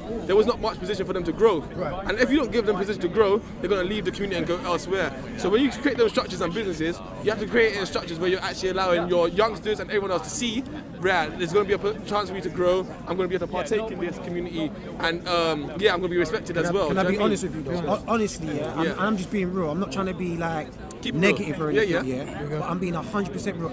I'm telling you, as a mental health nurse, I'm telling you, brother, all of these things that we're talking about, bro, you need to go back to the drawing board, and we need to get hold of our people, and we need to educate them. We need to reconnect the hearts. Because if we don't reconnect the hearts, they don't want that education. Say that again. What if they don't want that education? Then we've got a big problem. It's not gonna. But I'm saying, look, I'm just asking because everyone seems to be. I was going to say, look, do you think, generally, because it seems like as Africans we feel like everyone needs to go on it. I'm saying, if man can't get on the page, then you have to leave some people behind. 100. That's what I'm telling man. This is where Raven's thing. Sorry, one at a time. This is where Raven's thing comes in. Some people there's a way to reach. Some people there's a way to reach. So I'm saying, I've not always been on this page. I'm saying, if man met me 10 years ago now, you would have seen man in an imama, in maybe a red and white one with a white thobe, up to my ankle, long socks, and the only thing I would have spoken to you about was Quran and Sunnah. That was it. And if someone came to me from my own African people and said to me, "What about Africa?" I said, "This spread's lost." But over life, as I've grown up, experience, that has shown me, that actually my Islam and my people is not a thing where I've got it ain't got to be one or the other. You know what I'm saying? I can embrace both. And I'm saying sometimes, yes, some people can be taught, but some people are not the hearing kind. You know that. You know they say if you don't hear, you must feel. Some people just have to be feel the cold, just get left out. And also, what I like to point people out, especially in our corner, is one thing that Raven showed me first time I came to the park is things happen in waves. And you have to think about, even when it comes to technology, they have it, the early adopters, right? So before anyone had an iPhone, there was the early adopters who were, yo, this is actually good, this is gonna work. And those are the same people who went and bought shares. Same with Facebook. Then people adopted this thing first, early on. Once they adopted it, Then there came the second wave. Yo, all of them were doing it and it's working for them. And they got onto it too, and they started working and helping build the thing up. Then they come to the third wave of those people who are going to be most difficult to reach. But once they see everyone else is doing it, they're like, yo, we're just going to do it anyway. It becomes natural. It becomes a set thing to do. So what I was saying, there's a lot of our people who are in that state of being lost. There's no point in us trying to reach them because right now those are the third wave people. And a lot of them, they're only going to jump onto it. Do you know how much of a big percentage of those people are? All the time. Think about tech. Think about the tech center. Think about the tech center. Do you know how much of a small percentage of people it is who create iPhones? But the difference is, brother, gets adopted across the board. And that's what I'm trying to say to you. The idea gets adopted across the board. No, but the we start with the difference idea, we make it work within our small community. Once it's working within our small community here, and it expands out other people saying, and that's how Virgil working. did it. Let me jump on that wave with them. And then once they start jumping on that wave with them, it becomes a natural thing for everybody else in the community. Do you know what the difference is here, though? Do wave. you know what the difference is here? Yeah. Brother, the white man, and I don't mean the white man you, but I mean the white man, they have done a big fix. No, because I don't want man to feel offended. Because when I say white man, I don't want him to feel offended. No. Don't mind. Ignore the side conversation. Go to the point. No. Go to the point. Yo, stick with the point. No. My context. I'm going to make sure I'm I'm going to the make right a point context. based on that, and Bridge will get after you. Yeah. So the point that I'm making is that the white man have done a proper fix on man. I don't think man actually fully understands the fix that they've done to us. There's no race on the face of this earth where man has dedicated their time and effort to bring down the people for them and for the future. We're very aware of There's that. many people that don't know to the extent that they've gone to, whether it be physically, whether it be mentally, to the extent where I showed a video. It was only I was caring for a woman in my nursing home. She's 100 years old. Yeah, it was only 100 years ago that I saw some documentary about one black guy that they he had autism, and apparently a woman was killed, and they believe it was the husband, but they blamed it on him. Emmett Till. No, not him. No, he whistled. No, not him. It was and he went in court, and it was like only took like 40 minutes, and then they dragged him out. They hanged him. They not hanged him. They like tortured him. Whatnot. Made postcards of it. Oh, this is very normal. Did you see that one? Yeah. This was only 100 years ago. Of course. Only 100 years ago. It was less than 100 years ago. Bro. No. I think it was in. No, it was because it was in 1918. They've done this. And I never forget. They've done the number on us. And it carried on past that. Brother, they've Yeah. done a big fix on, and that's why I'm trying to say to you that it's all good us trying to do these small projects, but you're thinking that we're gonna do these little projects, then people are gonna see and they're gonna want to jump on it. Brother, they're so gone and lost. They're gonna hate rather than jumping on it. I just wanted to come back. Go. I was just gonna because three Muslim brothers here, and I was just gonna support Tahaku's view, with a point of Quran and Sunnah. So we know about Hijrah. We know about the Messenger of Allah ﷺ came to his people, idol worshippers. They weren't jumping on it. They just so even a small span of people retreated to a place where they could set themselves up spiritually, militarily, and built themselves up strong. To the point where when they marched back home to where they've been kicked out of, killed, tortured, when they walked back home, no one could say squat to them. They took back Mecca with no shedding of blood. Was it saying in Ethiopia? Some of them went to Ethiopia and then joined back with the people in Medina. Yeah. So my point is, when they come back to so think of it as the Hijrah, the migration of the Prophet was a time of the people that were like-minded people getting themselves together, galvanizing each other and building themselves up, to the point where they become a power, right? So the point is, when they come back as a power, people felt helpless to it. They couldn't fight the idea. So I'm saying, if we come back to our people as a power, they can't fight it. But what was the key word you said though? What's that? There was a key word you said about when the Prophet Muhammad ﷺ went away. And what did you say? Like-minded people. Like-minded people got power. How did they get power? And then Murder. No, what did you say they did? What was it? Spiritual. So they galvanized. Bro, so they galvanize each other spiritually, militarily. Talk about the example. Murder. I'm letting you know is that if you want to achieve that, if you can know all you fucking want. But at the end of the day, if you want to achieve something, violence has to be a must, because they never crossed, and then everyone said we'll get on board. Bro, that was my point. No, but that's the point. That's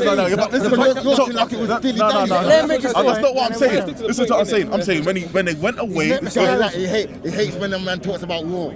Listen to what I said. When I went away, they fixed up spiritually and militarily. Militarily equals war. Yeah, so I'm saying they built themselves up with with a multitude of factors, came back as a power, went back home, to the people who didn't jump on it, right. And I'm saying on their way back home, because they've gone through all of that murdering and the bloodshed stage, they've already passed that stage to the point where when they come back, they didn't have to do that. Now my point is, when they came back just to support Tahaka, there's people that are going to jump on it, from day one. There are people, that are going to be unsure about it and they're going to jump on it after. Now, when he came back, the messenger said, these people that were fighting the idea, you lot are free to go. They said to them, you lot are tulaqah, Those same people end up embracing the thing because they couldn't fight against it. They saw the power of the banner and they had to submit. And I'm saying majority of people historically are like that. When people come up in a place and they come in a place with power, people look at who's. So many times people embrace Christianity because of swords, because they saw the power behind it. They embrace Islam because of the sword, because they saw the power behind it. Now I'm saying we can't get to a stage where we've got power if we keep thinking we've left someone behind. We can't do it, we can't drag everyone. You're only as strong as your weakest link. So you to galvanize like-minded people that are at that stage, get to a place of influence, and then come back, and then you will find that people flock towards you anyway. People flock towards the powerful. Leave them and say bye. And that's what the black betterment is meant to be about. What did they do? What did they do when your people leave you and say bye? What did they do? They try to join the enemy. They try to fight join the enemy. That's a different thing. That's a different thing. So I'm saying. You're saying it can't be reached without revolution. You're saying there has to be fighting and bloodshed. It has to be. I'm not going to say yes or no. I'm not going to say yeah or no. There's never a point with you, bro. I don't want to hear what you're saying, fam. You don't want to be free. He just wants the comfortable life on the plantation. I don't care about none of that, bro. I don't care about none of that, bro. The moment I mention it, he quickly tries to shut me down. What did you mention? I said basically, if you're going to leave us set behind and say you're not part of us, they're going to join enemies. So instantly, regardless, if you're going to cut people off, it has to be straight. You know what I'm saying? But as soon as I talk it, instantly he goes, no. Fam, allow it, fam. At that point, you got to have a plan. Let Tahaka say his point. Let I'm saying the facts, get me? I love my brother Rich. Because he does that bare Rich passionate. I know Rich from babies, bro. We do this, but it's just me and you talking back and forth, and we discuss. No, because everyone's here. Because everyone's here. No. You're not going to do this back and forth. Because we've done this a lot. Listen, bro. I'm not saying we're going to do this debate right now. I'm saying at some point we should have this discussion about this idea of betterment, about whether I just want to about the idea of betterment, about the idea of liberation, about the idea of revolution. Are they different? Yeah, they are. I personally don't think they're different. Do you know what I mean? So why are we calling it black betterment? See what it is. Why are we not? Because we have different perspectives. Jedi, this is what it is. Wait, liberation. It's about sitting around the table, and that's what he wants. No. You don't want to be free. You want to sit around the table with them. I would have a discussion with my brother Rich. You have to have a discussion. This is the situation that we're having here, isn't it? This isn't like talking at all. Hey, but listen, how can we understand each other if we never have a talk? You gotta have a talk. You gotta have a discussion. Right now, me and Rich, I feel like. Why not now? What's the question?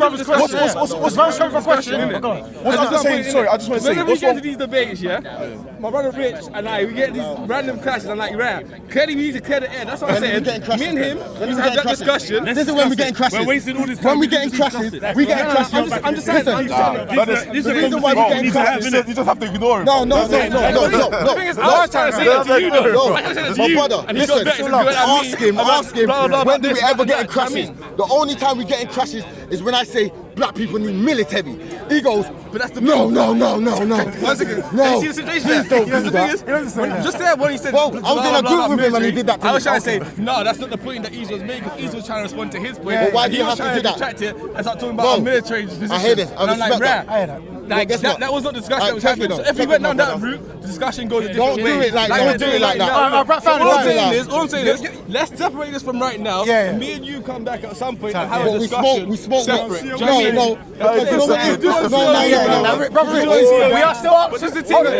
Just so you know, we are still answering the brother's question because I'm sorry, fam.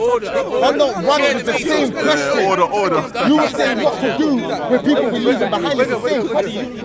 He does this a lot. When I talk military talk, he goes, no, maybe he's in a different mind though, isn't he? Maybe he's he might be thinking now you guys, no, we have to have discipline in our corner, right? He might be the one with the military strategy, bro. Yeah. He might be the one with no military strategy. When I speak, he runs. So again, is he the one we leave? I might be saying, no, because he might be saying, don't bait up the coast. Pulling someone. Are you telling me what? Aiden, is it okay for me to talk about English military? English military? Yeah. Is it okay for me to speak about American military? Of course it is, because they're all. So then when I speak about black military, why is it so taboo? Why is it so? No. You guys, that's what I said. Sorry. Black people want to be doing it. Oh, we're racist. Oh, there's a problem. All I said is that's all black people need. All right, now let's get one voice, family. Let's get one voice so we can educate. And when I say black army, I don't even mean raw. Us running around England. Yeah, we don't. I'm talking about. Let's get one voice so we can educate. We're from. You think people can read between the lines? I don't care. No. Let me just stop a point. Wait. Let me just finish because I'm not even spoken. It's gonna be one at a time. If it's not one at a time, let's shout it. Hold on, so that's not. Let the brother speak. Then jump in. Speak, Rich. Let brother speak. I don't care. See when he said, "Oh, the white guy," and then he had to explain to him. Understand this, fam. I explain to no one, fam. I hear this. Do you know what I'm saying? If I say something about black people and you think I'm racist, then run with it. Bro, I care not. I have to shake your hand. You know what I'm saying? I care not. From the beginning I came here, from even when we leave here, I'm the same don. But what? Yeah. I'm not explaining nothing to no one. I understand people. And to me, I understand people's perceptions. Yeah. Rich is on here. I have to shake your hand for that. Rich is on here. I'm not even talking about just white people. I'm talking about general people. Rich is on here on camera is going to go out with a belly talking about black military. People ain't going to think. So I can talk about white military then. I'll say it's cool for me to talk about white people with power, but not black people with power. Get out of here. No, what you're saying is I have to let him know, cuz. That's what I'm saying. I'm saying you're talking about people with an already established military. You're not talking about a military. Did you hear what I said? I said, even when I spoke to him, I said, fam, we're a continent and we're not even a superpower. We need an army. I'm not talking about we're running around like the IRA. You know what I'm saying? I said we need a superpower. He's talking about structure. And I'm not. Let me finish. That's cool. He's clarified himself. Let me finish. I clarified it with him. Yeah. We spoke about the Russians, Americans, the British, whatever. We spoke about all that. The moment I said black military, it was, yo, are you lot crazy? Everyone started running. You know what I'm saying? We got clarity now, right? And that's the thing. Sometimes we're all on the same page. That's at different times, isn't it? Right? And that's what sometimes it's passionate. So then I asked you, who are we leaving? What I'm saying is, remember the order of conversation. Remember the order of conversation. Jumping on the boat, brother, Isa. Remember the order of conversation. His brother said he took time to try to employ some of his friends and family and community, and then they all kind of let you down, right? And he wanted to know, is there such a deep hatred amongst black people that it's going to be a consistent theme? And we're trying to find a solution for this. It's been a consistent. And that's what I'm saying. So let's get back to this military thing. And that's what I'm saying. No, big man team. That's what I'm saying. We need to be re-educated. Betterment or liberation, that's what I wanted to talk about here, because you made a point, yeah? So there's been that talk about betterment and liberation. Now I wanted to maybe suggest here that liberation might actually be just a facet of betterment. Like liberation would better our situation. Let's make distinctions, yeah? When I come and I be free and not doing better. You can be better and not free. Maybe. What you lot talking but about? So you're saying liberation? We can be free and not be doing better than when we was in captivity. So liberation might not be better for us then. Is that what you're saying? No, I'm saying we could be liberated and not be in a better circumstance. Better circumstance. We could be free. Like the see the slave that runs from the slave master thing, and he goes in the mountains and that he's like, rah, I'm free, but the roof, the food, clothes and shelter and companionship gonna have to build it is myself. not there. Okay. So obviously, until you can make that transition, there definitely could be a period where you're free and not in a better position. You can also be in a better position. We can all internationally be in a better position as black people, melanated people, but and not be free. So that's why they are No, different. no. Here's what it is, right? And Brother Jedi is amazing for this, right? But here's what it is. One of the challenges we face when we come here, that's what you've identified, is we're so in different pots and so many different ideas that just to get us talking is a nightmare regardless of doing anything, right? So there has to be a starting point philosophy. The starting point for us, I'm saying, is black betterment building, right? Now that betterment could be freedom, yeah? That betterment could be economics. That betterment could be health. But the thing is, if we have to have something to start the conversation, right now, we always do things that stop the conversation, yeah? So right now, we're here together as black people, let's actually have that conversation. It's a continuous shit. It's continuing from what they said though. What's that? Because he was talking about some people have to leave, some people. So I asked the question: what do we do with the people that have to leave? Because I remember when Habit Tubman stepped forward, and the people that weren't ready to follow, what did they do? It's They just tell them to go. It's circumstance though. Let me give you something. It's like this, right? Right now, all of us are coming to our own journey at a certain point, right? If I spoke to you 10 years ago, you might shout at me, right? You know what I'm saying? So what I'm saying is, we are here now, we're going to move forward. Those who can't come over, they stay behind. If in the future, they want to jump on board, so be in it, right? Rich, that's the only thing we can do, innit? Do you hear what I'm saying? Can I say something? You most certainly can. Most certainly can. That's it. Like when you're running, and you leave them behind, they're going to tell the slave masters where you went. Well, that's different. That's different. No, it's not different. Why is it different I now? say leave no witnesses. We don't leave no witnesses. There will be black people out there that see what man's trying to do, and they will try and bring man down. The enemy then. The enemy. I'm telling you, we will see people. I think we undermine our own strengths though. Like it's just that easy. I'm saying that, but I'm basing my model. I'm basing my model off the Hijra model. I know we don't talk about religion and that, but I'm basing my off the Medinian period. Yeah, when you go and you galvanize like-minded people and you set yourselves up, in a place independent of people who want to undermine you. I mean the location. Physical location. A physical location. Is that a possibility for us? I believe it is. I don't know how we would possibly galvanize each other in order to do that, but I strongly feel like African minds right now and black minds are in that stage, where we're looking for a place, to put ourselves in to better ourselves. It might be a liberation, it might be a betterment somewhere within the system, but a remote location. But I'm saying, for me, as an idea, it would be to go maybe somewhere in Africa, like Ghana, Nigeria. Why are we here? Why are we here? We're here and they're there. No, why are we here? Why are we here in a country where we get deficiency in vitamin D and that already affects us with our health, how our brain works, all of that. And we're here, food, weather, the whole lot. We should be back home where everything's there. And we got a foundation there though. Yeah, there's start building our foundation. That's what we're going to be doing. It is. We should have a section where we're setting up. He's the oldest, so we have to do this. Okay. Sorry. 2 points. I hope I don't forget them. The first point is on about military. The people that run the military and cause wars and generate wars for business, right? They don't even walk around with guns. They're bankers. They're bankers. So when you're thinking, military, these people, they understand a different level, and they can finance certain things. So I want you to understand that it's not always about the people that have the brains. They control the people with the weapons. Right? So don't watch the guns. But they still have the ones.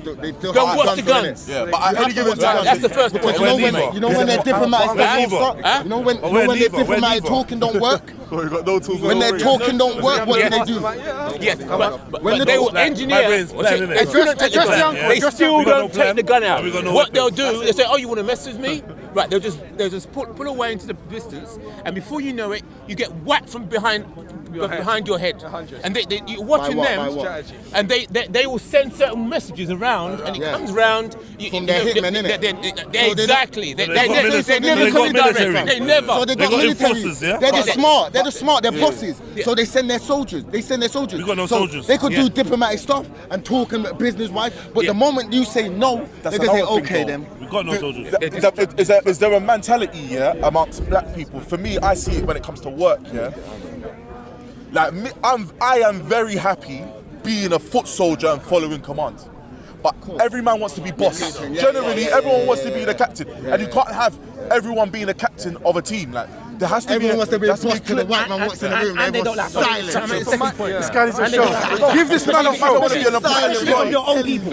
Especially from your own people. They One time, fam. Some of the worst. Second point. Second point. Money and culture.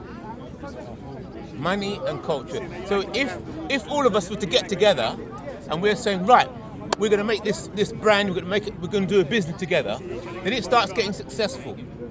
As it starts getting successful and you stay amongst yourself, what will happen is that they'll come out and they'll say, oh, I see you guys are doing really good. They come from behind. Yes, man. Separate. They pick on one first, right? Yeah. And they say, look, we want some shares in this. What you guys are doing. And then you're going to say, no, it's a cultural thing. Yeah. But they'll say, well, how much money these darkies? How much they paying you? How much they paying you? How much they paying you, James? Yes. But you see, Nothing. Be careful. Yes. So when they start saying how much if you think it's about money, if money is what's holding you together, you're going to be finished. Yeah. Because I'm just going to go. You made a good point. It's not about money. You made a good point. And I know you're going to jump in. So you jump in fairly. Go ahead. No, go ahead. Jump in first. No, before I was going to say, when you were doing the good deeds for the community, right? There needs to be like a synchronization of like, we're actually trying to better our community. We actually, we want what's better for us. We understand collective betterment, right? If there's that understanding, then you're already 2 steps ahead. But if you're just helping black people who are just in the world doing what they're doing, and they're not synchronized with anything, of any kind of betterment, then they're going to be synchronized to what? Money? They're going to be synchronized to trying to find a nice non-black wife. That's right. Whatever it might be, that's what we're going to do. That's right. So I'm saying, I know, I ain't mean them. I told them. In that entire conversation, That's it. I'm upset that Jerry left because this is the point to answer the question. That entire conversation about liberation versus betterment comes down to this thing, right? The idea of being, like you say, we need to go back to Africa to start our foundation there, right? But if I owned a house in London, for example, and I was getting rent from the house in London, it'll make it much easier for me to go back to Africa if I have that kind of funding. And it'll make it much easier for me to get respect from politicians and local people to promote this idea of black unity there in Africa. So when we talk about black betterment, we're seeing it as a step-by-step process. This is why I don't like talking about military and stuff like that. I don't feel like we're at that stage or that step. I agree. Like, I feel like what's understood doesn't need to be explained. We understand we need that type of thing. We need military. We don't need to explain that. That's understood. We understand that. When we get to that stage, we'll discuss it. But right now, the stage we're in is we're here in UK, and right now I can work with him, he can work with you, and we can actually work together to the point where we can actually start thinking about our home countries back home. And how we're going to implement this idea back in our home countries back home to the point where it can actually get on board and we're not doing it in somebody else's country. But the first starting step has to be here because I'm from the Rastafarian community, right? Muslim, my parents Rastafari, right? And that was the narrative. We're going to go back to Africa. The issue is, you keep talking about going back to Africa, you're not focusing on the fact that your children, everything is right here in the UK. You need to focus on creating a system right here that's going to enable you and your young to actually return to Africa. And I agree with that. Sorry, I agree with that. Why? Because what did the white man do? They went in our continent, in our country, used their facilities and everything there, so they can then benefit themselves over here as well. So why don't we do the same? 100%. Why don't we do the same? Why don't we create businesses here, get that money, and rather than pumping that money back in here, take it back home and start setting things up back home? You got to money again. No. Why to money again? Yeah, why? You're going to go over the money. You're going to go over it. I got people in Ghana. I can say that too. Yes, some of us, not all of us have that foundation over there. And then we start bringing in by extension, if I've got something going, we can help. We're here now. Here's the foundation, right? So you got Jamaica, he's got Ghana, So you got bananas. You know what I mean? It's a triangle. Nigeria, Zimbabwe, and Gambia. I recommend, we actually cause I know the naysayers will always naysay and always doubt, but I recommend you actually do a tour. You actually go back to the motherland, or even the Caribbean, because the Caribbean is an extent. I see it as an extension of the right, and it's not like, well, arguably, but it's not like the British or white people are in control of the island, even though we know they're pulling the strings from behind. But we can. I fully agree. I fully agree. Look, we can utilize what we have here, to better our existence elsewhere. But only issue is depending, on, say, for example, property or economics from this country, at any given time, yeah, they can turn on you, yeah, and flip it, freeze your accounts, yeah, and that's it. And that would go to bettering them, because there's always some sort of legislation that protects them, which is why I understand, yeah, why Rich is always talking about you want a seat at the table, you want a seat. But saying that as well, having a seat at the table, yeah, means that you can maybe possibly do a hostile takeover. But it's hostile takeover. The thing is, you know what you're talking about. Brother Rich is correct. Hostile takeover. You know you're talking about sitting at the table. Yeah. So if we're talking about the table of the system, yeah, which is the Western, the white man system. Yeah, if man's got a seat at him, it's a possibility that man can infiltrate him. And big man thing, do you know, I just want to give you an example. Carry on talking, yeah. I want to give you an example. I did exactly that I went to uni, yeah, in order for me to become a qualified nurse, yeah. When they were teaching me what they were teaching me, I knew fully well what they were going to be teaching me. They were going to be teaching me things that, okay, yeah, some is true, and then some of it is just, do you get what I'm trying to say? Yeah. But I used it to my advantage. Do you get what I'm trying to say? I took in what they taught me. I became qualified, and now when I go out there, what am I doing? I'm helping my people with it. Yeah. And when I'm giving them the advice, I'm not giving them the typical advice of what they taught me in uni. You're not giving them the syllabus. I'm not giving them the syllabus. I'm not giving them the book. I'm giving them it mixed. I'm giving it where I know it's going to benefit my people. Because I know when it comes to like medication, it's not helping my people the way it's meant to be helping their people. Do you get what I'm trying to say? So I have to find a way where I'm going to, help my people, because whenever you go to places like Springfield, Tooting, mental health hospital in Tooting, the big one, there's Lambeth Hospital, there's all these hospitals. When you go in there, who are you seeing? Black people. Bare black young youth. They've been doing this for years. Bare young black, and I'm thinking to myself, do you know what percentage we create in this country? Ethnic minorities, I think, alone is like 3% in the whole of UK. Black people are even less than that. Do you get what I'm trying to say? Even in London, as much as you see bare black people in London, there's more white. But there's still more white people than there are black people in London. Do you get what I'm trying to say? So why am I seeing so much black people in mental health hospitals? There has to be something like that's bigger than me, you, and you that's going on while they're sending all of these black youths into these mental hospitals. Yeah, but we should know they've been doing it for years. They've been doing it for years. This is what I'm trying to say. They've done a proper fix on us. That's what I'm saying. You've got to go back to the drawing board. You can't ask the devil why he's being a devil. You can't ask that. You know what I'm saying? You can't ask that. That's the thing we keep on doing. Bro, they've been doing it from get-go. From get-go. But you understand that everyone that's ops is the devil, and I'm saying there's certain people. I didn't say that, bro. That didn't come from my mouth, bro. Okay. I didn't come from my mouth. So let me take that back. It's understood by many people, yeah, that devilish acts. That people working for the system, yeah, are all devils. Some people are working for the devil, they don't know it.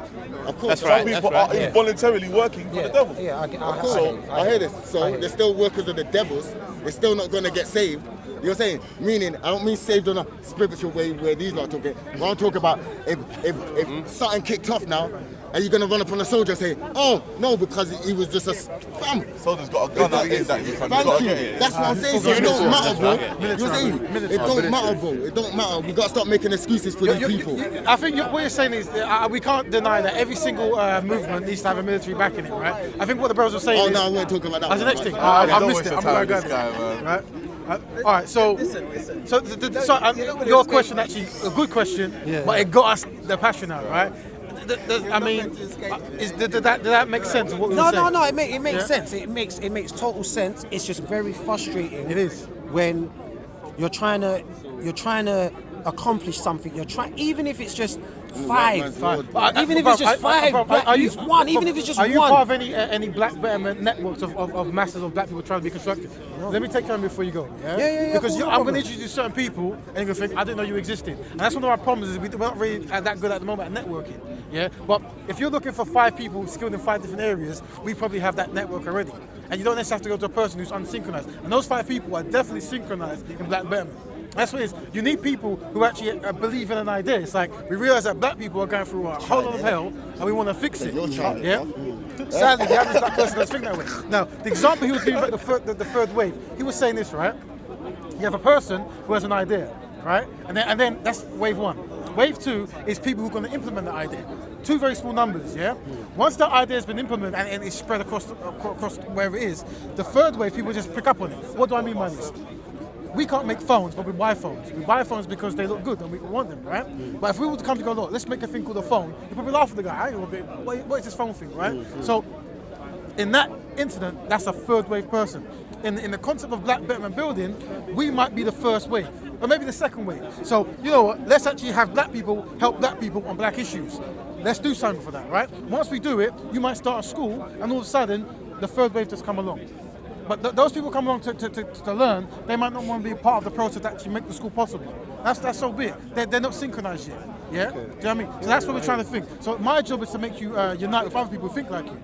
Do you know what I mean? Yeah, good, because I'm not seeing enough. There is, well, I'm not seeing enough. And that's why we feel like hire more white people. I feel like He's give him his own show, you know. He's giving his own show, this guy.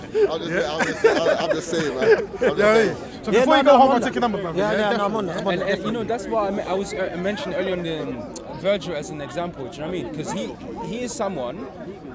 That same thing happened. It was innovators. Like, he's friends with Kanye West, and he's elite in that sense. Yeah. But what he was doing was he was galvanizing people around him as well in the industry.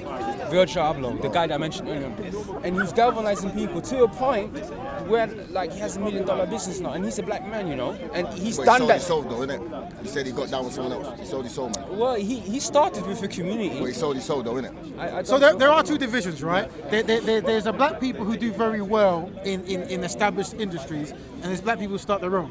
We're not going to undermine both, because sometimes in established industries you pick up the necessary skills needed to start your own. Sometimes it's very difficult to actually go out and go He said he started his own, and then went backwards, right? Yeah, which is interesting. But one thing I would say, and this is why it's important, the concept of black betterment isn't like, you know, regardless of where I go, I'm going to make sure I'm going to set up something for my people to prosper. If you're going to be very rich in a Gucci office, that's good, but if you're not going to come back for black people at all, then the only thing we get from that is seeing that you've learned the skill, which is good, but it's not going to benefit the community as No, but the point I was trying to make is that he has support from the black community also in America. But does he support the black community? He does. Well, then this is good then. This is because he opens like model positions, and other people have opened up positions through that. You know, that's another brand called A Cold Wall. Samuel Ross, again, a black guy, young black guy, 20 years old.